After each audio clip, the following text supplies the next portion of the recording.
이렇게 이 제한하거나 국한하지 않고 있죠. 그들이 죽은 자의 부활을 듣고 이렇게 기록되어 있습니다.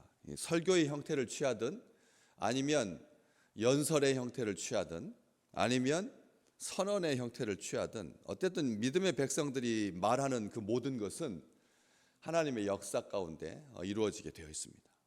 개인적으로 말한다 그래서 이것은 작고 그다음에 뭐 몇 명 앞에서 말하는 것은 크고 이렇게 제한되지 않는다는 겁니다. 주의 백성들의 이 말은 하나님의 백성들이니까 그 말에 하나님께서 역사하시고 그 말에 하나님께서 책임지시니까 결국은 설교의 형태를 취하든지 아니면 연설의 형태를 취하든지 아니면 인터뷰의 형태를 취하든지 그것은 분명히 역사하게 되어 있습니다. 어제 오늘 103세 넘으신 이 연세대 전 교수였던 김영석 교수님의 그 인터뷰가 공영방송에서 이 정규 9시 뉴스 시간에 두 번에 걸쳐서 이렇게 방송되는 것을 봤습니다.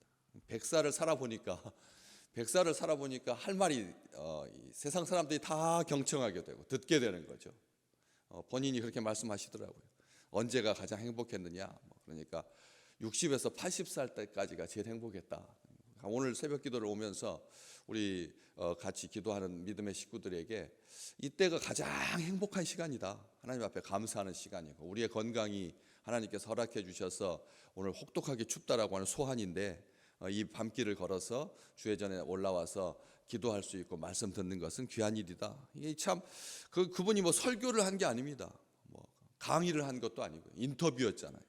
그런데도 믿음의 사람의 입에서 나오는 그 말이 우리로 하여금 참 세상을 따뜻하게 표현 말투가 굉장히 정정하고 그리고 또 정갈하고 또 다른 사람들 비난하지 아니에요.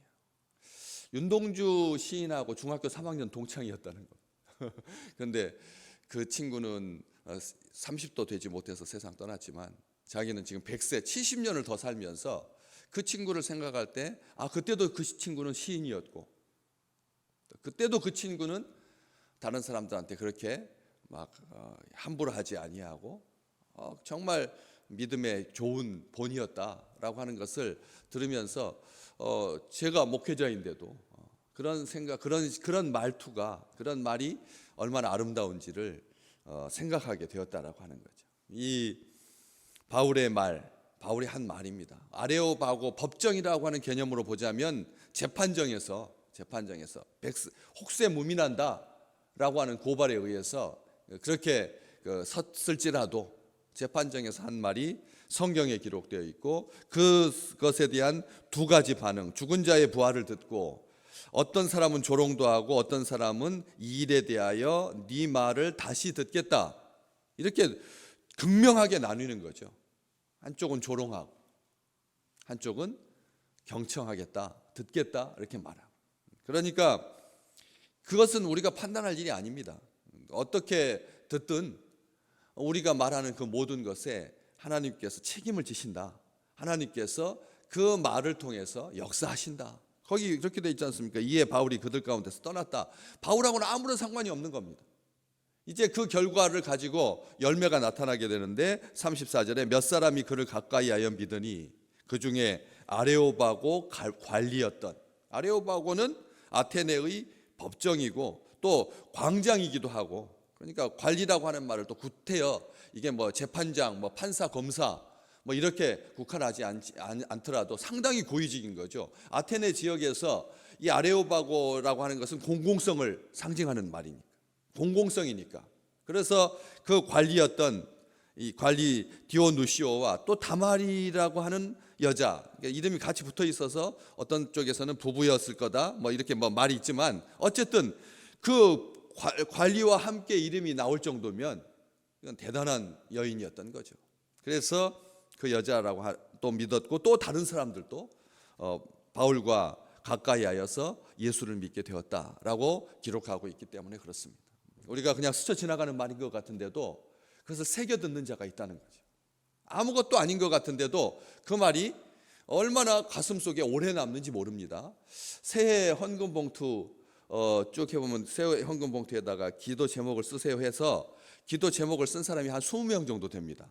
그러니까 우리가 카톡으로 소나기 그렇게 해가지고 정식으로 기도 요청을 한 사람도 있고, 또 메모지에다가 기도 요청을 한 사람도 있고, 그 신년 헌금 봉투 기도 제목에도 쓴 사람이 있더라고요. 저는 그분들 다 위하여서 기도할 겁니다. 특별히 꼬마 아이 아시잖아요.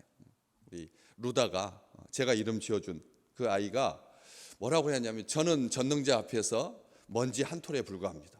지금 나이가 몇 살인데요? 지금 초등학생이잖아요. 1학년 이제 2학년인데 하나님 앞에 기도 제목에 저는 전능자 앞에서 먼지 한 톨에 불과합니다. 그런데 그 뒤가 참 중요하죠. 그렇지만 우리 가족 건강을 지켜주십시오.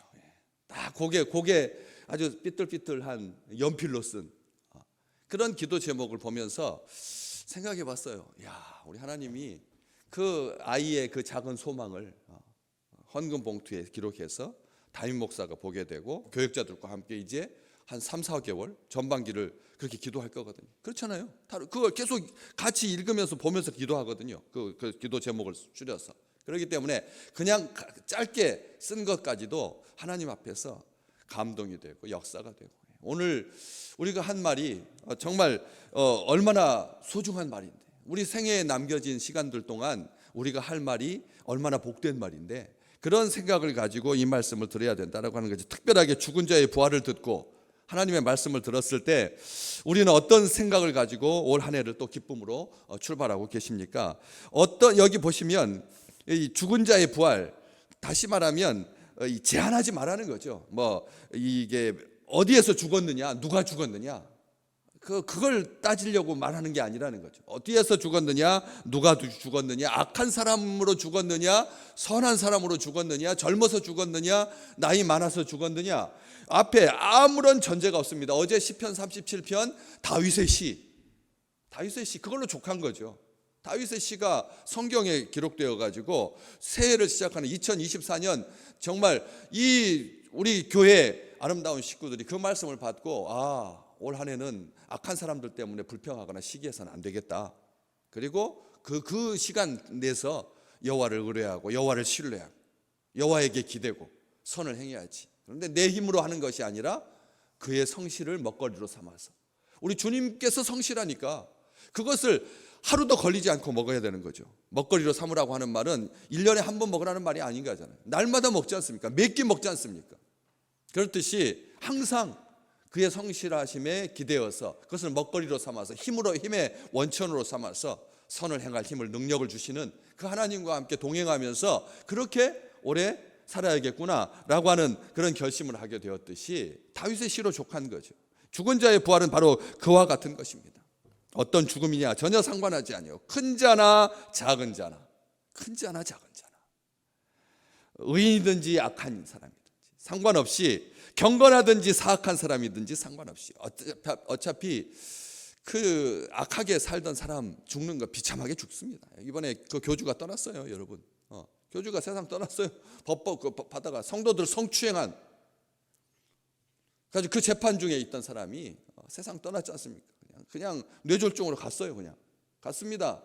그런데 겉으로 보면 나이로는 75살이니까 살 만큼 살았는데, 본인이 그렇게 생각할지라도 세상에 부끄러운 거죠. 수치스러운 것이고, 그런 것들 앞에 말 함부로 하지 않습니다. 그냥 죽은 자들.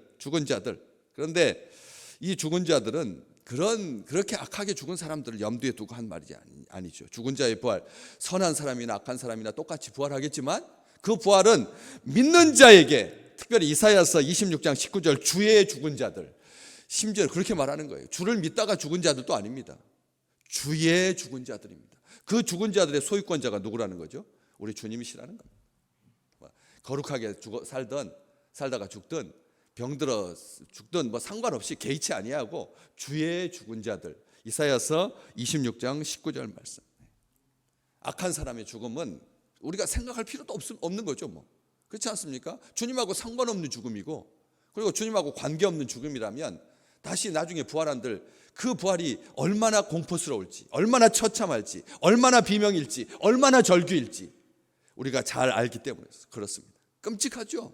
다시 살아나는 게 행복이 될 수가 없잖아요. 하나님 앞에서 심판받는 그 죽음인데, 그 부활인데 무슨 의미가 있겠습니까? 여기에서 죽은 자의 부활은 철저하게 주의 죽은 자들. 그래서 그 부활 완전한 자유죠. 완전한 자유, 완전한 평강, 완전한 기쁨, 완전한 은혜, 무한하신 은총, 어린 양의 혼인잔치에 순결한 신부로서 참여하게 될 부활이니까 정말 얼마나 복된. 악한 사람은 그걸 가지고 뭐라고 말한다고요? 그 쪼가리, 그 이집트에서 발견된 그 파피루스 조각에 실려 있는 주께서 그들에게 말씀하셨다. 나의 아내여.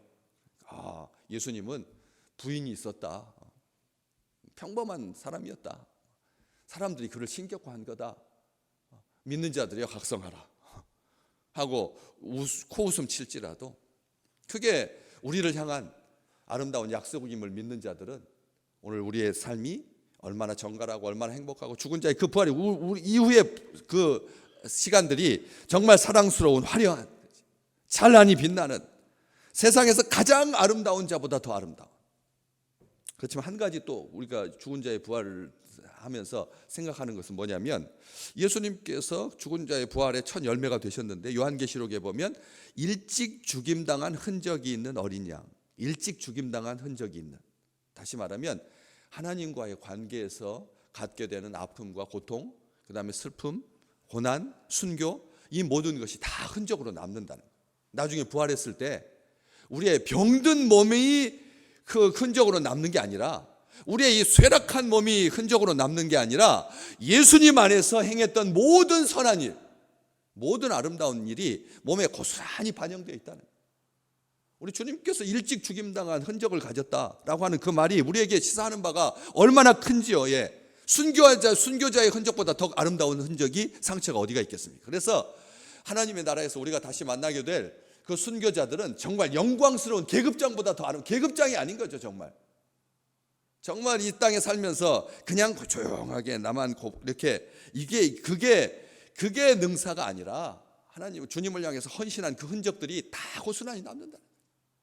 주의 백성들을 먹이고 입히기 위해서 고심했던 그 마음의 그 쓰라린 상처와 아픔들까지 고스란히 다 새겨져 있다는 것이죠. 이게 자랑이 될 거라는 겁니다.